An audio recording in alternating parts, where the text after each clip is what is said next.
Hi everybody, welcome to what would be, I guess, lesson 3_4. I'll probably name it that later. And this is resistance of a wire. Unfortunately, this should have been live, but I am unable to get the YouTube live stream to work in a third-party program that allows me to have two cameras up at once. So I'll try figuring that out and then have a live session as soon as I possibly can.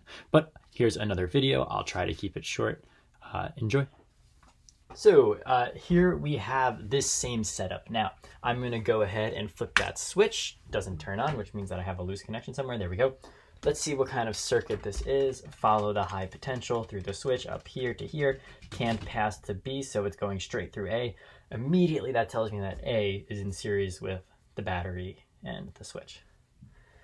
Through my copper wire down here. Can't go through here, up through here, through the bulb, down to here. Again, force through the bulb, therefore in series with my bulb, my switch, and my battery, comes around back to the battery. So as we see, we have a series circuit with A, B, the switch, and the battery in series. Okay, so let's say that this circuit that we have drawn schematically looks like this. And I'm just making up numbers here. Let's say I have a battery here, and I say that battery is 12 volts. Let's just say this is 12 volts, even though it's not. And I'm going to say it goes up, passes over and through a resistor to here. Okay, drops down to here, over to another resistor here to complete my circuit. Now let's just say, again, I'm just making up numbers here. Let's say that this is 3 ohms and this is 3 ohms. Well, if we wanted to find our current, we can say that the potential difference of the source is equal to Req times I. We know the current is the same throughout the circuit, so I'll just leave it as an I. This is 12 volts is equal to series circuit. They add up, so this will just be 6 ohms times I, and therefore my current through this circuit is 6/12, or 2 amperes. Okay. Hopefully that's simple now that we've done plenty of series circuits. But now let's say that I take my really fancy ammeter here, right? I take that ammeter and I put it in my circuit here. Okay. Well, that ammeter should read 2 amps. If I take the same ammeter and I put it here, 2 amps, series circuit. Same ammeter right here, 2 amps, right? So this ammeter right here should be reading a value of 2 amps, and I can draw that in the circuit. If I drew it right here, right? Say that's my ammeter, I would be placing it right there between the 2 bulbs. That's measuring my current in my series circuit. So let's place that ammeter.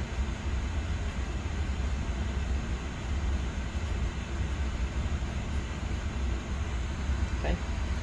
And measure the value. And unfortunately, my paper ammeter doesn't give us an actual value, so I'm just going to give you a made-up value. Let's say that it comes out to a value of 1.98 amps. Well, how could that be? Because we've followed all of our rules for circuits, right? We've used Ohm's law, V equals IR, or V equals RI, whatever. We've used our rule for combining resistors in series, and we got an answer. And all of this work here is correct. But for some reason, when we measure, we get a different value. Well, what that has to tell us, since our potential difference of the source is definitely 12 volts, okay? Why? Because again, I'm telling you that it's a perfect source of 12 volts. That means that Req, the equivalent resistance of this circuit, must be greater than 6 ohms. It has to be, right? It's the only explanation. A larger Req at the same voltage will allow us to get a smaller current. So then the question becomes, right, where does the extra resistance, can't spell today, come from? You all know me well enough that I can never spell. Okay, so where does the extra resistance come from in this circuit? And as I'm sure the introduction informed you of. It's going to come from the resistance in the wires.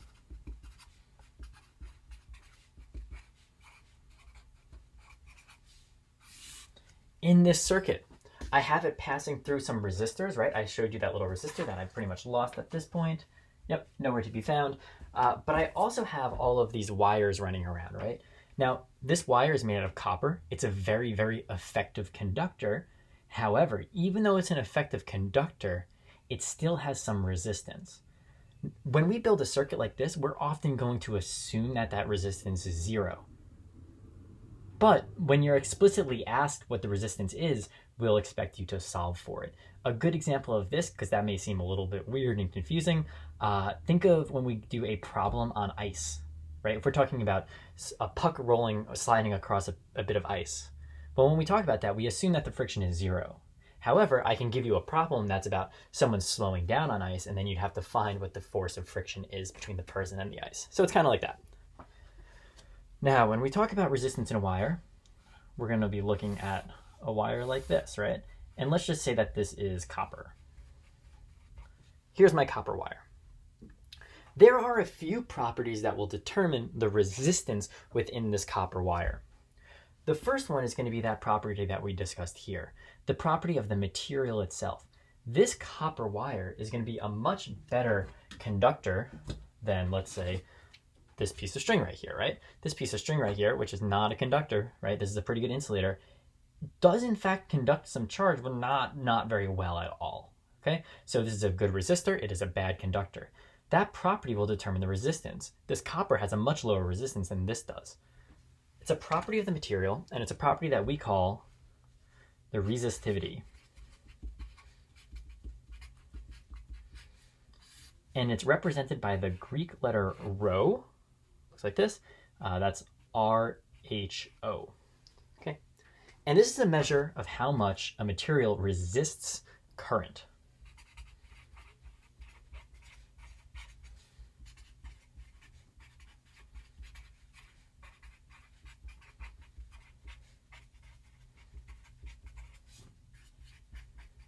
Okay, so a measure of how much a material resists the current of the material. So here for copper, I'll put a little rho there to represent it, and that is the resistivity of copper. And let me just quickly Google what that is. It's not something I ever remember, of copper.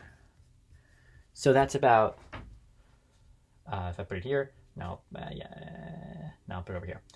Rho copper is equal to 1.68, and that's going to be times 10 to the minus 8. All right, and that does have a unit. It's an ohm meter, and we'll explain these meters in a moment when we get to the other factors of determining the resistance of a material. All right, now something important about resistivity is that it changes with temperature. So the value up here, this is actually at 20 degrees Celsius. Okay? If I increase that temperature, I will increase the resistivity. So as I increase the temperature of the object, what I do is I increase the rho of the object, or the resistivity of the object, and therefore I increase the resistance of the object. This is actually nothing new. We talked about this with non-ohmic devices, right? A non-ohmic device changes its resistance as the temperature goes up, and as a result, you end up with that quadratic relationship, right? Where it's going up like that. Cool. So one way I like to explain this is that when the temperature of the material goes up, the things inside the material, the atoms, the molecules, they start to vibrate. I'll just put things start vibrating, or vibrate more. Right, you should remember this from chemistry. As I heat up my wire, all the atoms and molecules start jiggling around a lot more. Well, if you're a little electron trying to get from one side of the wire to the other side of the wire, from here to here, and things are jiggling around, as you move, you're going to be interrupted by things more often. You're going to be kind of knocked around as you go, and therefore it takes you more time to get from one side to the other. More time means more current. A slower current. Slower current, greater resistance. The next thing that's going to affect it is the length. Okay, so the length of the wire, I'll call it capital L. Well, think about it this way. If I have a very short piece of wire, I have less stuff to interrupt the electron. If I have a longer piece of wire, there's more stuff to get to the other side. And so I can say more wire length, more resistance. Okay, so as the wire gets longer and longer, it gains more resistance. The next thing is going to be right here. That bit there, I'll label it as A for the sake of space. And this is the cross-sectional area of the wire, capital A. Think about it this way. The thicker the wire is, the more area there is for the electron to move around. So if something hits it or blocks it, it has more of a path to go through. And so you can fit more electrons through that one wire. I really like to compare this to the hallways at the school, right? Imagine if we made the hallways twice as wide, wouldn't you be able to move from classroom to classroom even faster, excuse me? That's the equivalent of increasing this area. Increasing the flow of students in the hallway, like increasing the current of electrons in the wire. I also like to compare it to a highway, right? Highways can often have less traffic because there are more lanes, cars are able to move around each other, greater volume of cars moving forward. Okay, so then I'll say the greater the area, the more room for electrons to move. All right. Now, you may have observed this before with extension cords. When you have a small extension cord that's very short, they often have small wires like this one right here, right? It's a rather tiny wire, okay? But those really, really big industrial extension cords are fat, right? They have a big diameter. Well, that's because they're longer and so they have a greater resistance, okay? Since they're longer and have a greater resistance, with the same resistivity, assuming the material is the same, we want to increase the cross-sectional area.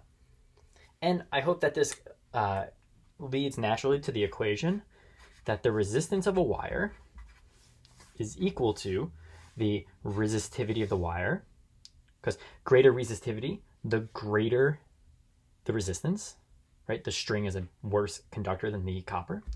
Then, well, if length increases, I get more resistance, so that has to be in the numerator. As area increases, I get less resistance, denominator. And so there is my equation. Okay. And it is also really the answer to the aim, right? The place where we're losing that 0.02 amps is in the wire itself. Now, quick pause. When we're solving problems like the ones that you've been doing so far, you will always assume the wire is zero resistance. That's really, really, really important, unless you're explicitly told otherwise, okay? So always assume that the wire has zero resistance. With that, let's look at a quick example. Okay, let's solve for the resistance of a 100 meter long aluminum wire, okay, with a cross-sectional radius of 2 times 10 to the minus 3 meters. Okay, so my equation, R equals rho of aluminium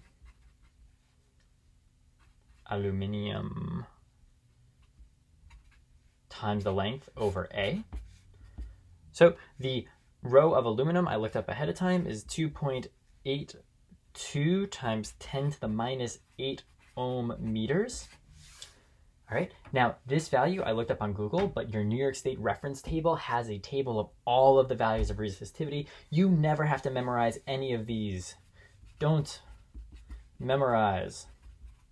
It's a waste of space in your brain. Got other stuff to put in there. Okay, times 100 meters divided by, I can't just put this number in. This is the radius, right? I need to get the area of this thing. So pi times 2 times 10 to the minus 3 meters squared equals, well, do you see where this ohm meters comes from now, right? Meters times meters will cancel out, and this will cancel out when it gets squared, leaving me with ohms, the value I wanted. 0.22 ohms, that's my answer. So a non-negligible amount. I guess it depends on the scale that you're working with, though. All right, so that is pretty much it. The end for resistivity and the resistance in a wire. So for this week, you have that FET simulation to do, which at the end has some resistivity questions, but the bulk of it is just continuation of series and parallel circuits. So go ahead and get to it. It is due Wednesday evening, and stay well. For those of you celebrating any holidays, I hope you enjoy them with your family, and stay well. Bye.